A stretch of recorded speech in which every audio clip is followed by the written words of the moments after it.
um narcisista grave, a gente pode dizer que ele tem ali um pouco de...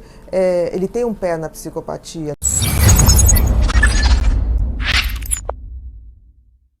O narcisismo é um transtorno de personalidade, ou seja, novamente aquele conceito que antes de ser uma doença é uma maneira da pessoa existir nesse mundo. No caso do narcisista, quando a gente fala numa personalidade narcisista, a gente está falando de uma pessoa que tem uma disfuncionalidade na sua autopercepção.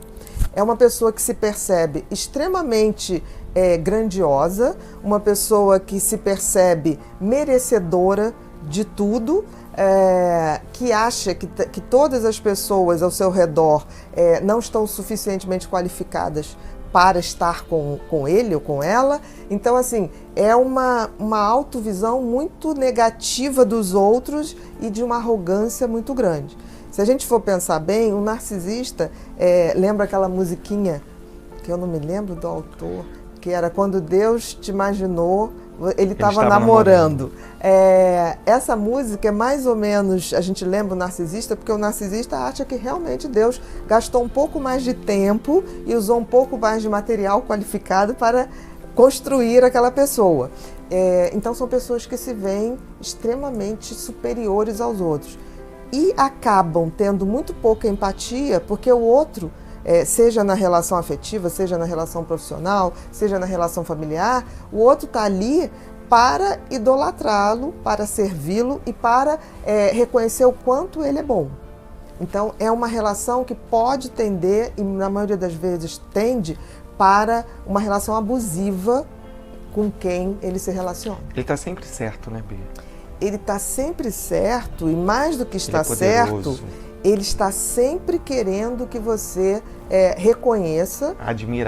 Admirá-lo, mas admirá-lo de uma forma quase idolatria, né? Então, um narcisista grave, a gente pode dizer que ele tem ali um pouco de... ele tem um pé na psicopatia, no sentido da ausência de empatia pelo outro, no sentido de usar o outro para se tornar cada vez mais grandioso. Então, são pessoas que têm muitas vezes um caráter bem duvidoso, no sentido de se relacionar com os outros. E porque para eles são uma obra-prima. É quase como se tivesse assim, como se a gente for ver as obras-primas do Leonardo da Vinci, do Michelangelo, eles se acham que realmente foram criados por um artista muito mais poderoso. É muito chato se relacionar com um narcisista, porque ele é a autorreferência de tudo, ele é a autorreferência do que é bom, do que é maravilhoso, é uma arrogância muito grande. Falta uma humildade básica, porque assim, todos nós, né, nós somos do gênero humano, né? Então assim, isso já equipara a gente de uma certa maneira com todos os outros seres humanos. E para o narcisista isso não existe, ele realmente é um privilegiado e que requer que todos os outros reconheçam isso e que paguem por isso, né? No sentido, um narcisista, ele não acha nada demais você pagar coisas para ele. Ele acha até que isso é obrigação sua, para tê-lo ao seu lado. O psicopata, ele cai numa perversidade. O narcisista nem tanto. O narcisista, ele cai muito mais numa utilização do outro. O narcisista, ele realmente acha que as pessoas devem a ele qualquer tipo de paparico, qualquer tipo de privilégio, ele se acha merecedor. E é interessante porque muitas escolas de psicologia colocam o narcisismo como uma pessoa com uma autoestima baixíssima. Exato. Eu tenho umas dúvidas em relação a isso. Eu acho que a autoestima baixíssima é de quem se relaciona com o narcisista. Mais do que uma baixa autoestima, o narcisista, ele tem uma necessidade de ser centro, de ser idolatrado. E eu acho que isso acaba construindo uma visão de si mesma de que ele realmente é grandioso. Ele não se vê como uma pessoa que precisa aprender mais, que precisa saber mais. Ele não tem humildade do aprendizado. de trocar, por exemplo, uma pessoa pode se relacionar com uma pessoa que não é tão bela no conceito, mas é uma pessoa muito interessante, que te dá conteúdo, que te dá boas gargalhadas. Para o narcisista não existe isso. Para o narcisista, o outro é obrigado a satisfazê-lo a todo tempo e, de preferência, pagar por isso, porque ele é uma companhia absolutamente agradável, na opinião dele. Então, eu questiono muito essa questão da autoestima. Eu acho que é uma disfuncionalidade de autopercepção. Ser filho de uma mãe narcisista é muito difícil, porque aquela pessoa que tem que ajudar a construir a sua estrutura, a sua autoestima, a sua autopercepção, ela vai dar muito pouca atenção para isso, porque ela vai demandar desse filho uma atenção exclusiva. Tipo assim, quanto mamãe é boa, quanto mamãe é maravilhosa, e é muito difícil. Acho que tem 3 tipos de mãe que são muito difíceis. Isso não quer dizer que elas não amem, mas amam de uma forma que é muito difícil na formação da identidade do filho.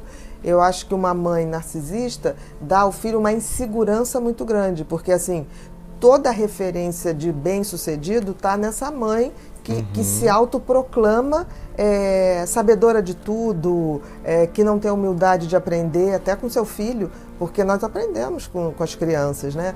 Então, assim, é muito difícil porque esse filho ou essa filha, eles se criam sempre com a coisa da crítica, porque eles têm dificuldade de entender se aquela mãe era narcisista ou não, eles não têm como saber. Como a mãe psicopata, né? Uma mãe perversa, fica muito difícil para o filho evoluir e entender que tem uma mãe perversa, porque em princípio mãe é Nossa Senhora.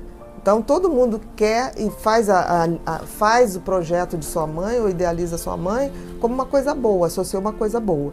E uma outra mãe também muito difícil é a mãe borderline.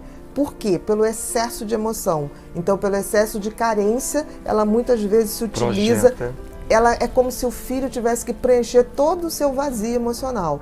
Então, ser filho de uma dessas 3 personalidades é muito difícil.